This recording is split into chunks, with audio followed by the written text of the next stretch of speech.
Hello and welcome back to Disney Journey. I'm retired Imagineer Jim Shull, here today in my studio in Lost Canyon. And the reason I'm here is because I have a top 5 list, or top bottom list, depending upon your view. This is a list of things, 5 things, that I'm going to count down, which are important to me because they're things that have happened recently in the Disney parks. As I said, it's a countdown. So let's start with number 5. But when there's a countdown list, that means there are going to be awards. And my awards, well, they're inspired by Marty Sklar, who outlined in his great book, One Little Spark, the 2 awards that he was a champion of. Now, obviously, I know Marty Sklar, so I have the Good Mouse and the Bad Rat to award. So grabbing my pointer, I head to the stage to give out the first award to a location in New Orleans Square. Disneyland is built on old farmland, and the land had to be leveled before the buildings could be built. And people were, well, they were employed who were civil engineers and architects and builders, and they knew how to build buildings. In 2024, we discovered that that seems to be a lost art. Ignoring the story, ignoring the placement, my criticism of the new store at the exit of Haunted Mansion is in the execution. The building, frankly, looks cheap. It looks standard. It looks very conventional. It looks like something that I could find in any residential neighborhood. And Disney, well, Disney is better than that.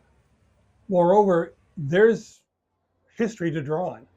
Right across from the shop is Fowler's Harbor, a collection of buildings that are purpose-built and designed for the location. Now, it's one thing to build a building and fail as far as story, but it's kind of unforgivable to mess up on big things like civil engineering, like drainage. When you have to sandbag the entrance to your store during the first rain, well, you got to rethink what your goals and purpose and your execution plan have been. When something is worse than what was there before, the answer is you probably should never have done it in the first place.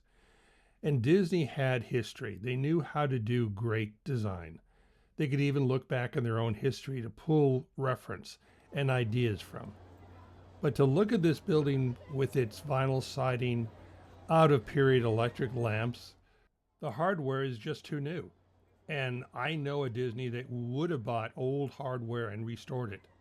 There are examples of what a contemporary carriage house looks like. This is not that, and thus it gets the first rat. Next on our countdown is good news, in the form of our first mouse. And now we come to our first. Good job, Disney. This is our first mouse. And it is well deserved because it goes to the music there in Main Street USA in Disneyland. Because there is deep inside the arcade a musical instrument of old vintage that's lovingly maintained. And if you wait for the times that are posted right there next to that device, you can hear a mechanical automated concert. Now, this is unique and it's unlike things you'll find in other parks. But this is something that makes Disneyland special because not everything needs to be an e-ticket. Not everything needs to be a thrill ride. Sometimes you just want a quiet place, a place that you can go and relax and be entertained. And now I get onto a mini rant because a lot of Disneyland has wonderful things that people just don't see. As they rush from an e-ticket to a show to a restaurant, they miss little treasures, little tidbits that will occupy their time in ways that they couldn't imagine. And it makes what going to Disneyland special is so special about it. I mean, where else would you see a device like this, lovingly restored, available several times every day to provide entertainment in a unique and a very special way? It's truly a treasure of Main Street and deserving of a mouse. Where else have you ever heard Gaston's song presented so beautifully? As I said, Disneyland is a place that is deserving of for people to stop, to linger, to pause, and to relax in. It's not a race, it's not a freeway. It's a place to enjoy your life. And here you can do it 4 times an hour on Main Street, USA. Next up, it's time to break out the cheese because coming in at number 3 is another rat. Next up on our list is inspired by Steve Jobs, who had a great quote. You can either have a brand deposit or a brand withdrawal. I'm afraid the recent opening of the Polynesian Tower at Disney World is a brand withdrawal on an epic scale. Not the park down the street, but the one, well, you get it. The idea is that, yes, there is a market for that kind of hotel accommodation, but not at the price when you're throwing all the carefully crafted story that's been established for 5 decades and more at Disney World overboard. The tower is nice, but looking at a tower that looks or reminds me of some common hotel I've stayed in, just doesn't cut it. And next up, coming in at number 2, is a mouse.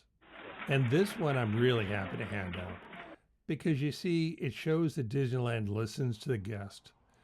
Over 6 years ago, Galaxy's Edge opened in Anaheim.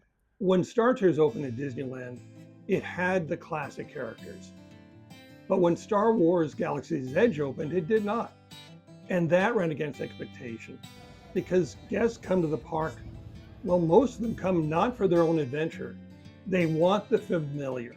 They want the thing that they knew and loved. And the fact that Galaxy's Edge opened without the characters, especially without Luke, was a disappointment and has been to this day. Now, we know that they're going to be changing the story for Smuggler's Run, and that's a good half step. But adding Luke Skywalker finally to the land starts to correct the problems that that land has had for over half a decade. It's important to be sincere and authentic, and that's a lesson I applied and learned as a designer at Disney. But that should never be to the sacrifice of good storytelling. And so this course correction gets a well-deserved mouse. Andy at number 1 is the obvious choice, which is the closing of the red car at DCA. I know that of the 5 rides that were open for DCA 2.0, Red Car never punched above its weight. It was wonderful to look at. It was a kinetic. If you could ride it, it was charming. The cast members were the show. But taking it away removes kinetic that is vital to any Disney park. Bit by bit, step by step, taking such kinetic away takes away the charm and the atmosphere. Now, my best journeys were always listening to the cast members. The red car may not have been an e-ticket. It may not have been fast. It may not have jerked you around. It may not even have been the reason you planned your trip to California Adventure. But what it was special because it had a kinetic, a unique charm that you couldn't find in any other park or even in any other Disney park. And that made it critically important to the texture and the flavor and the success of the park. Now, I know it's efficient to lose it, but not everything is judged on a balance sheet. And in this case, it's the reason it came in number 1 with a rat. And that brings this episode of Disney Journey to a close. As always, thank you for subscribing, for liking, hitting the bell notification button, and especially for sending me comments, because I do read every one and reply to most. Until the next time, it's goodbye from Lost Canyon.